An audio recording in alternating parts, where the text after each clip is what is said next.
नमो नमः। प्रिय विद्यार्थियों, आज हम संस्कृत विषय के कक्षा 8 का पाठ 14 सर्वोत्तम वर के बारे में पढ़ेंगे। सर्वोत्तमः वरः, सर्वोत्तम वर, वर का अर्थ दूल्हा। ठीक है। मैंने हमेशा से आपको बताया है कि आपको चैप्टर कैसे पढ़ना है। सबसे पहले आपको अपनी बुक खोलनी है, पहले इसको 2 बार ध्यान से सुनना है। पहला काम करना है चैप्टर को 2 बार ध्यान से सुनना। उसके बाद सेकंड नंबर का काम करना है अपनी बुक खोल के और उसमें उससे शुद्ध उच्चारण से संस्कृत को पढ़ना। पाठ को पढ़ें आप शुद्ध उच्चारण से। तो ये सेकंड वर्क हो गया। थर्ड वर्क आपको करना है वर्ड मीनिंग को समझकर याद करें। इसके नीचे वर्ड मीनिंग दिए हुए हैं, उन्हें समझकर याद करें। फोर्थ नंबर करना है आपको अपनी बुक से एक एक पंक्ति, एक एक लाइन संस्कृत की शुद्ध पढ़ें और फिर उसका हिंदी अनुवाद करने की कोशिश करें। ये फोर्थ काम करना है आपको।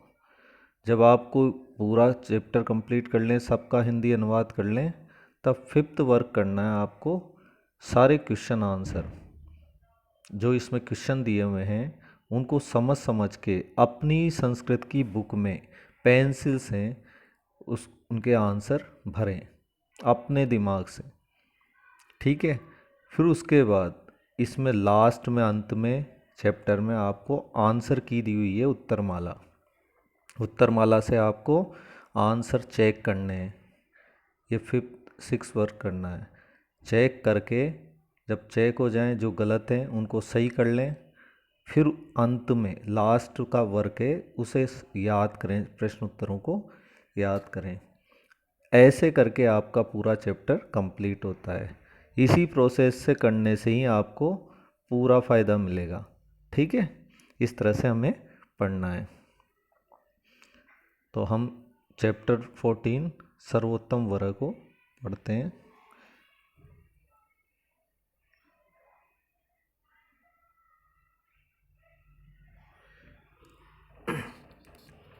एकदा एक ऋषि नद्यां जलतर्पणं कुर्वन् आसीत्।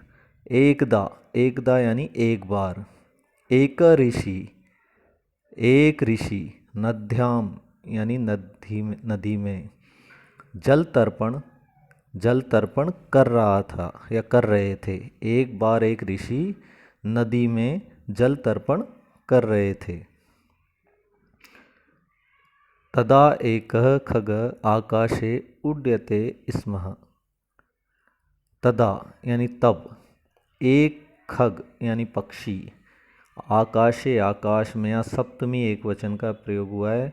मैंने कई बार आपको बताया सप्तमी एक वचन में हमेशा में या पर कारक चिन्ह का प्रयोग किया जाता है। तो एक बार एक पक्षी आकाश में उड्यते स्म, और ये जो स्म का भी मैंने आपको बताया हुआ है, स्म लट लकार यानी वर्तमान काल की जो धातु रूप होता है उसमें यदि स्म का प्रयोग कर दिया जाए तो वो लंग लकार यानी भूतकाल का रूप बन जाती है। यानी वर्तमान काल से भूतकाल में बदलने के लिए स्म का प्रयोग किया जाता है। तो तब एक पक्षी आकाश में उड़ रहा था। तस्य चरणाभ्याम एका मूषिका अकस्मात स्खलिता। उसके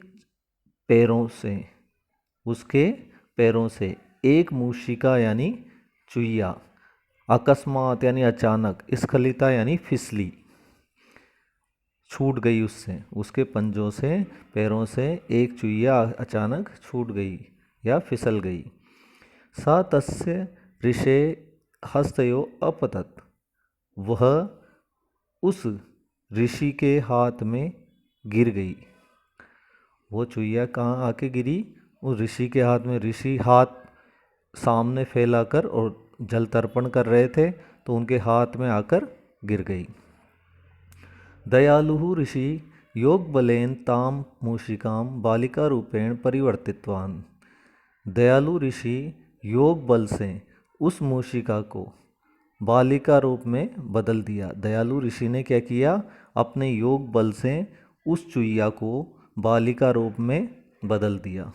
सा ऋषे सुतारूपेण तस्य कुटीरे न्यवसत। वह ऋषि की पुत्री के रूप में, वह जो लड़की थी वो ऋषि की पुत्री के रूप में उनकी कुटिया में रहने लगी। ये पहला पैराग्राफ हो गया। अब अगला है क्रमशः सा कन्या विवाह योग्य जाता। धीरे धीरे वह कन्या विवाह योग्य हो गई। क्रमशः यानी धीरे धीरे लगातार वह कन्या विवाह योग्य जाता यानी हो गई। संसारस्य सर्वतः शक्तिशालिना वरेण सह अस्या विवाहम कारिष्यामि। संसार के सबसे शक्तिशाली वर से, वर के साथ, यहाँ सह का प्रयोग हुआ है, अव्यय शब्द है और सह का प्रयोग के साथ तृतीय विभक्ति का प्रयोग होता है। तो यहाँ वरेण है, वरेण तृतीय एक वचन का रूप है ना। तो संसार के सबसे शक्तिशाली वर यानी दूल्हे के साथ इसका विवाह करूँगा या कराऊँगा, इसका विवाह कराऊँगा, कारिष्यामि कराऊँगा। ऋषि एवं अचिंत्यत, ऐसा ऋषि ने सोचा, ऐसा ऋषि ने सोचा।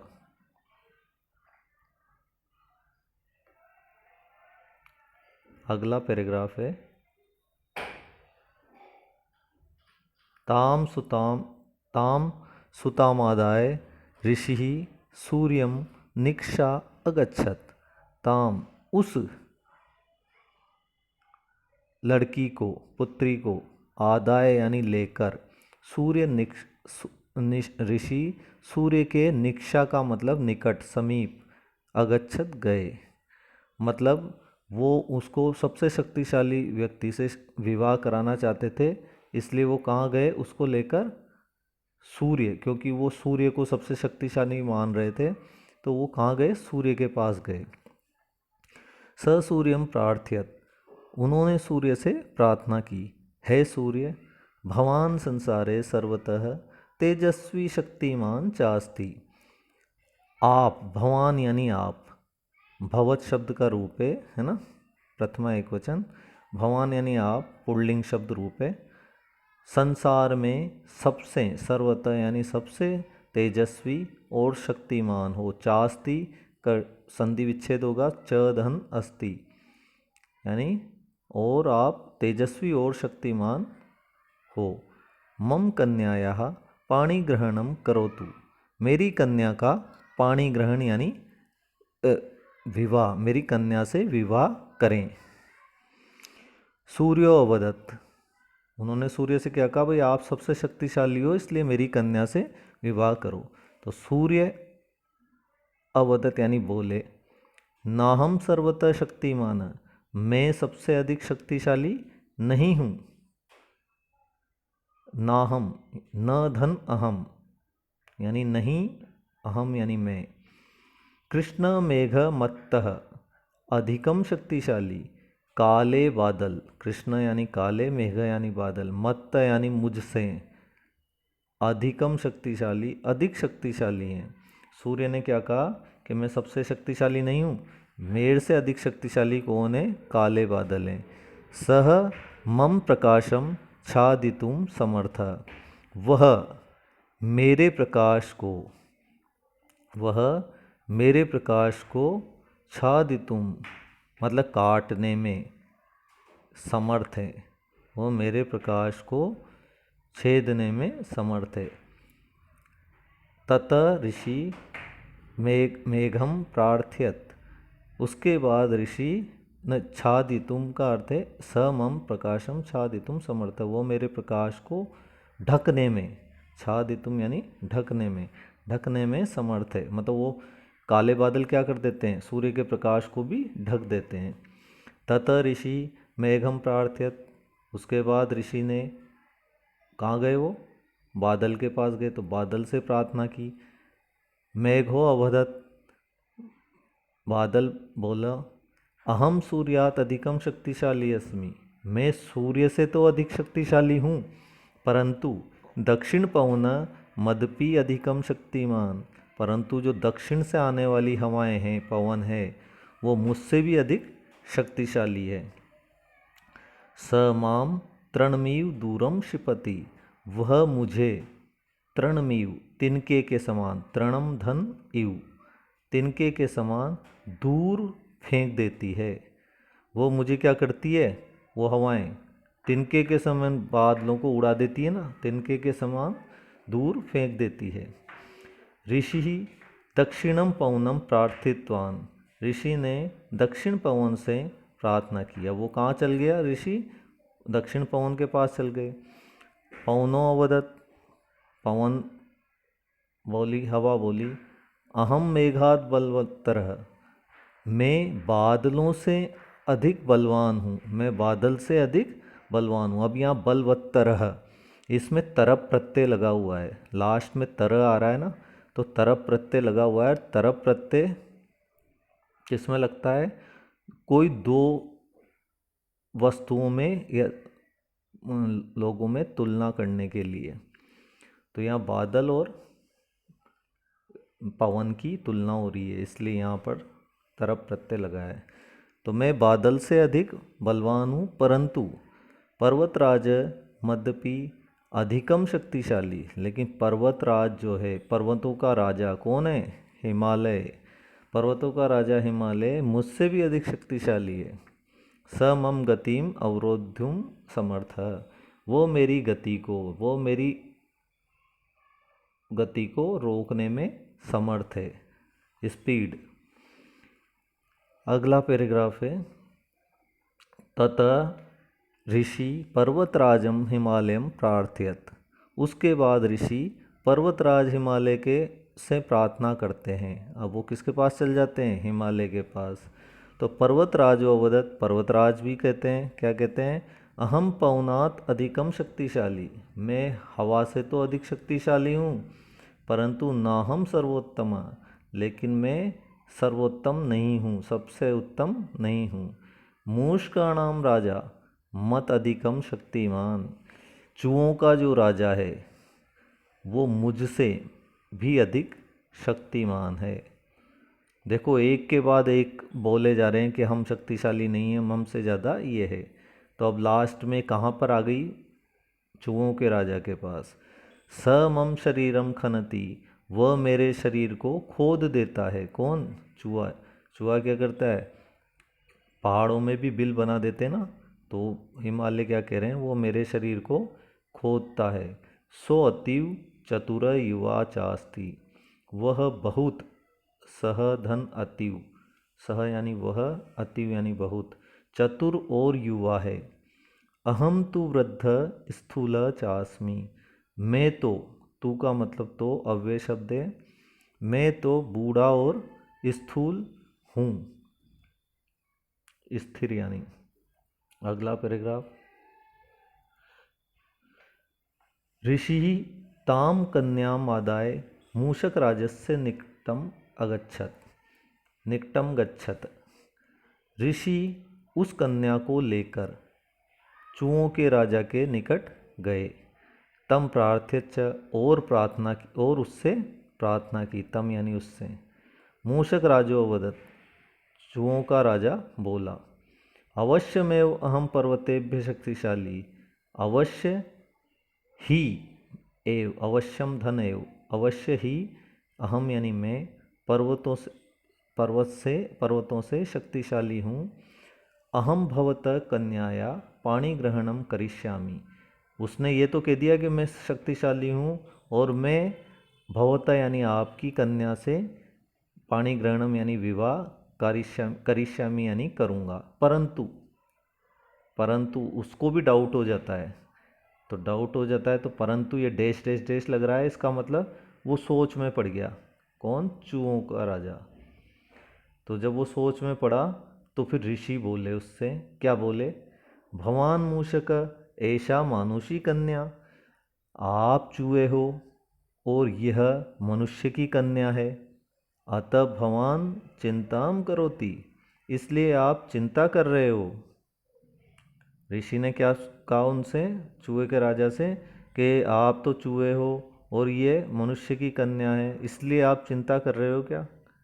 अहम भवन्तमपि योग बलेन मानव रूपेण परिवर्तितुम शक्नोमि। मैं आपको भी योग बल से मनुष्य रूप में बदल दूंगा, बदल सकता हूँ।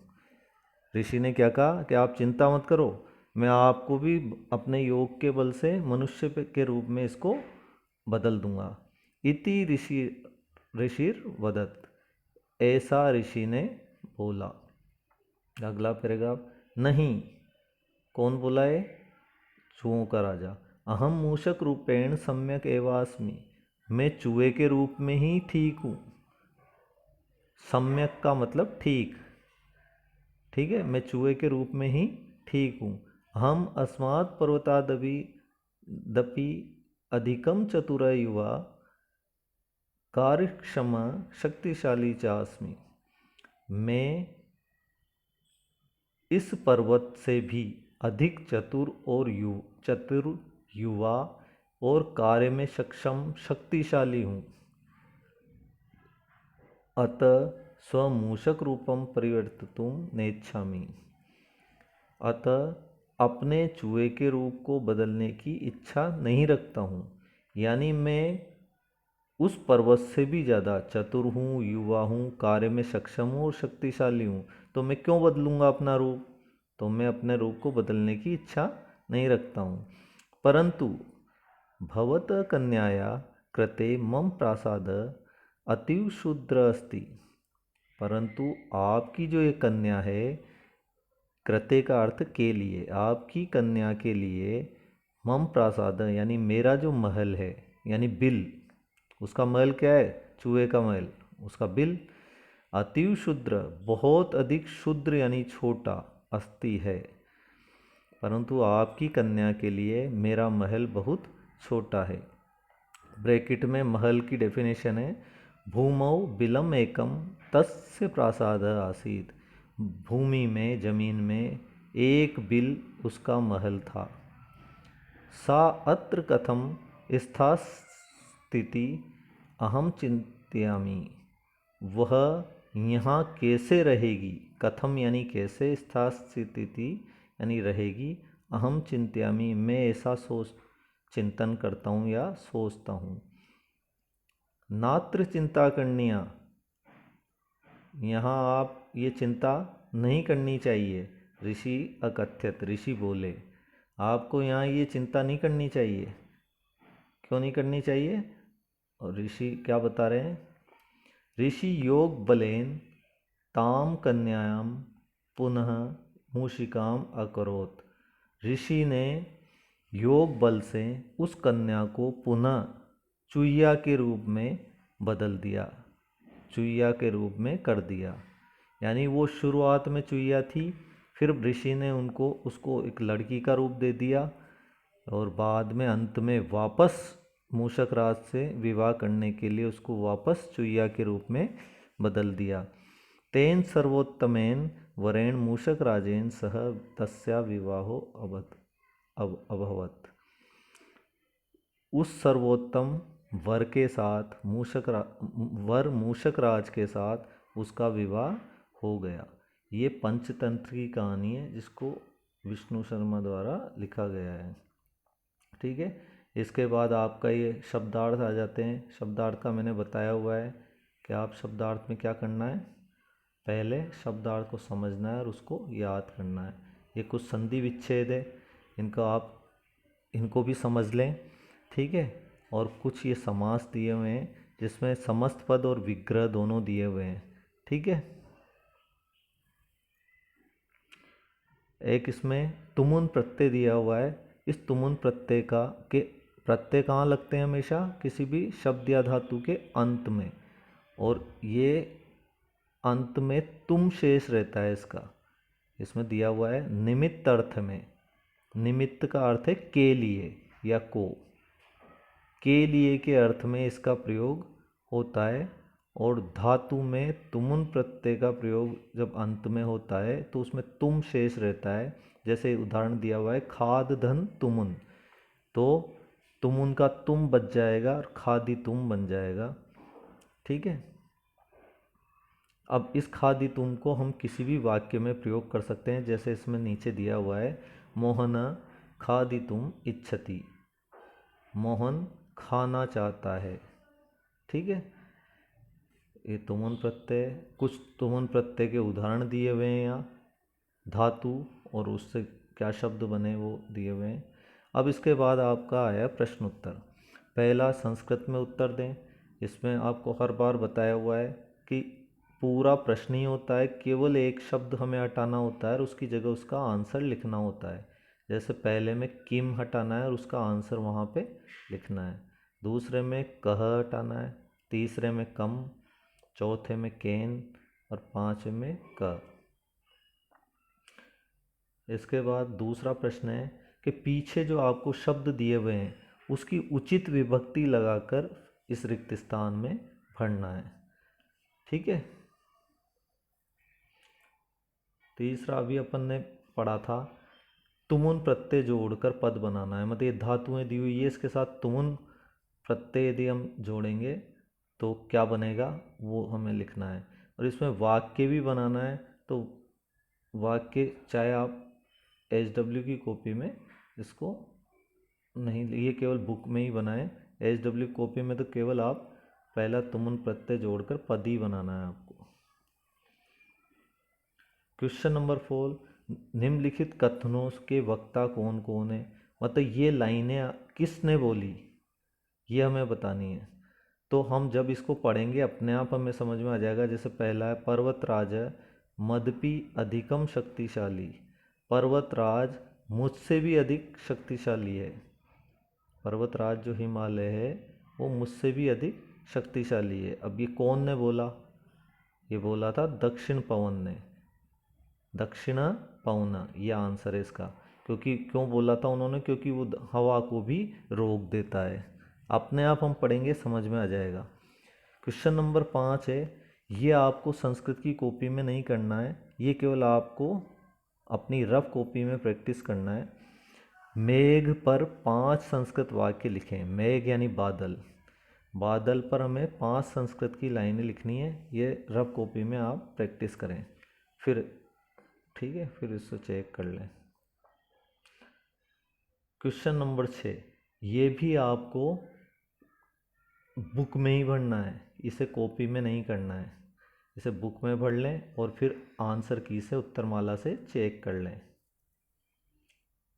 प्रश्न नंबर 7, इनका हिंदी में अनुवाद करना है। इस संस्कृत में दिए हुए हैं लाइनें और इनका हिंदी में अनुवाद करना है। यह आपका चैप्टर कंप्लीट हो गया। यह आपकी आंसर की है उत्तरमाला।